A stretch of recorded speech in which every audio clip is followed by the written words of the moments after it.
Yes, my people, this is your captain, Murky Aviation here, and welcome to another aviation adventure where I'm going to be heading back home with Emerald Airlines, who's flying for a regional subsidiary of none other than my national home country airline. Say it with me, Queer Fungus. This is going to be another exciting video as I will be flying my very first turboprop aircraft. Emerald Airlines has 10 of their ATR 72-600s currently in service with only one parked, making it 11 in the fleet in total. I'm going to be flying on one of them, with my ride being Echo India Golf Sierra Victor or Golf Papa Oscar. I don't know, because after disembarking my EasyJet flight from Birmingham and heading over to arrivals, I've just noticed that my flight will be pushed back from 8 p.m. to 10 p.m, which meant that I have 4 hours until my flight departs. It's a blessing because I haven't been to Glasgow airport before, which gives me enough time to explore around the airport for a few, but it's also a curse because 1, I don't like departing at night, and I will explain why later, and 2, I don't know which ATR will take me back home because Flight Radar 24 app self likes to confuse the heck out of me. I mean, Golf Papa was supposed to be my replacement ride for my 10 p.m. flight back home. However, it had to do the Southampton leg instead, which also ended up in a delay, especially when it left at 9 p.m. So I don't know how it was going to make it in time for Glasgow. Also, another thing that was bugging me was the fact that this airport didn't even bother to update the departure time, which got me stressed up and a little more confused. So I needed to at least distract myself away from it by doing some plane spotting, finding somewhere to sit, charge my phone, and watching videos while munching some sushi, which was decent from a Niger man. Okay, ignore my ashy hands. What the hell? Let's try the first sushi, okay? 3, why is there a fly on my freaking, I'm sorry. 3, 2, 1. The rice is there, the fish is there. It's alright. After stuffing up all that sushi, I went back to Flight Radar 24, found my flight departing out of Dublin on its way to Glasgow. Thank God, because I don't know what the app was smoking to give me the confusion of scheduling General Post Office, Golf Papa as my ride home when it was initially scheduled to fly out of Southampton. Anyways, an hour later, the boarding screen has displayed the departure gate for my flight, which means it is time to head there. While I take my 2 to 3 minute walk up there, allow me to explain some details about the aircraft that will take me back home. MSN 1107 is a 10-year-old ATR 72-600 who had its first flight back on the 5th of September 2013 and was delivered to Virgin Australia Regional on the 13th of September as Victor Hotel, Victor Papa India, and was fully operable with Virgin Australia 2 years later on the 15th of September 2015. It only spent 9 months with the airline until it was finally delivered to Emerald Airlines on the 6th of April 2022, my 20th birthday, and was fully operable with Aer Lingus Regional 5 months later in September of that year. Just like the main line, Aer Lingus, Emerald Airlines or Aer Lingus Regional also names their aircraft after saint names. So this one is Saint Colgan or Niamh Colcu. Now, I've handled and loaded this aircraft before at the ramp, and I do have to say it's a different type of ground handling operation compared to the other aircrafts I would have usually worked on, like the A320s, 737s, etc. Everything is done on the left hand side with one cargo door located on the forward part of the aircraft where it's hydraulically controlled just like the A320, as well as the emergency exit door located on the aft for passengers to enter or disembark.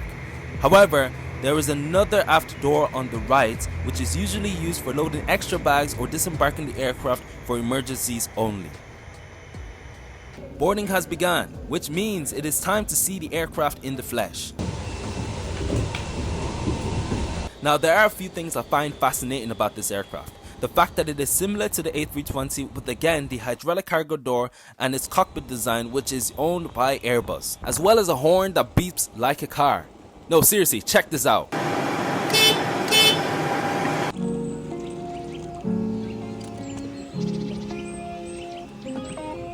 Time to enter the aircraft, greet the lovely crew, and enter my allocated seat, which is 2F. Located at the very front of the cabin, where I'll situate myself beside the turboprop engines. Not the best place to sit, honestly. First impressions, I do have to say that the seats are small but comfortable with the padding. Legroom is cramped as expected, and panning my camera, there is a tray table in front of me that is also small but retractable. From the seat pockets, I was presented with not just one BM menu, but two, which I will take a look at later when airborne. Also in the seats pocket, there is a sick bag and a safety card. At the panel above my head, there is a blowable air vent and an inoperable reading lamp. That's all from the seat tour, which means it is time to leave you guys with an engine start and a loud iPhone vibrating departure out of the runway with some stunning night shots of Glasgow. See you later. Policy. Smoking, including the use of electronic cigarettes, is strictly prohibited. May we wish you a pleasant flight.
Yeah, that takeoff is the reason why I'm no longer taking this seat again. Anyways, we are finally airborne, so let's explore this aircraft by starting off with the loo review.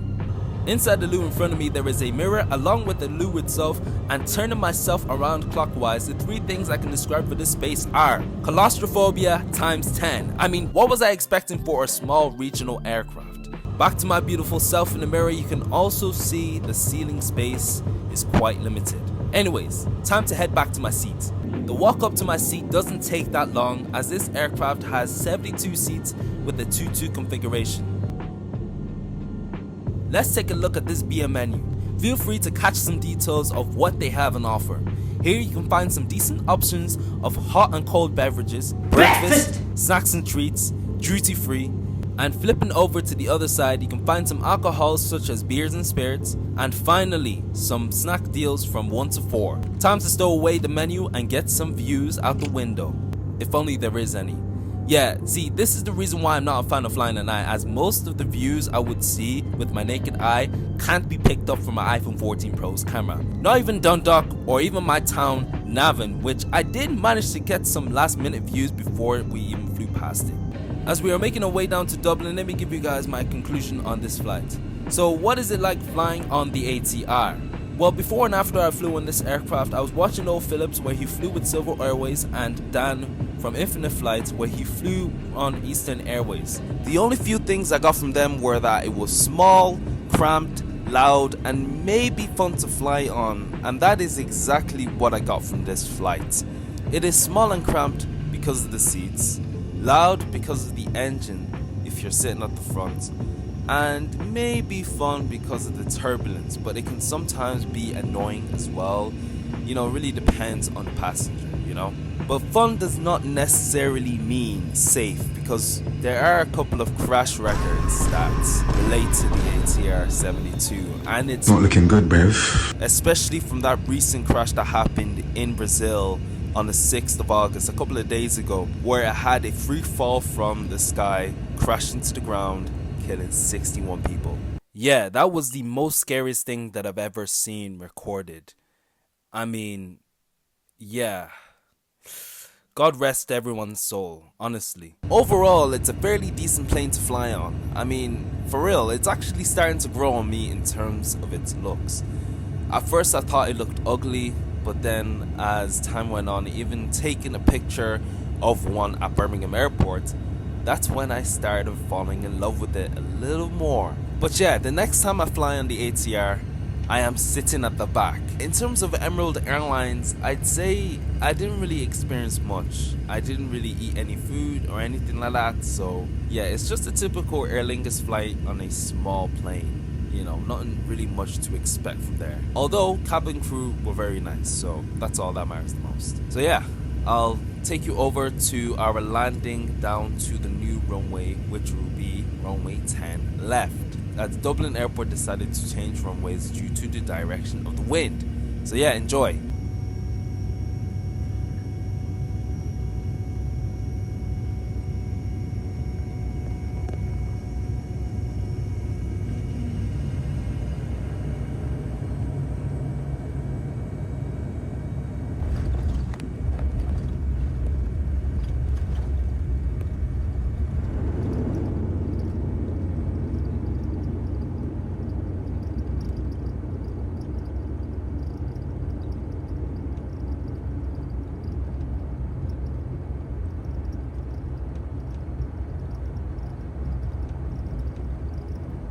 Alright, so I've touched down home at Dublin Airport with a flight time of 35 minutes. No, 58 minutes. Yeah, it comes to show how slow these planes really are compared to a 737 or an A320, where it'll take you from that same route that I took with the ATR 35 minutes or 40 minutes. But this plane, I mean, what was I going to expect? It's a turboprop aircraft that flies at low speeds and at low altitudes. I wasn't crying during that flight, so I don't even know why I'm making a big deal out of it. But yeah, that's something that I want to mention, that this plane can be slow. Imagine flying 2 hours in an ATR. Noel Phillips did it. He's living proof. So yeah, let's get off that aircraft.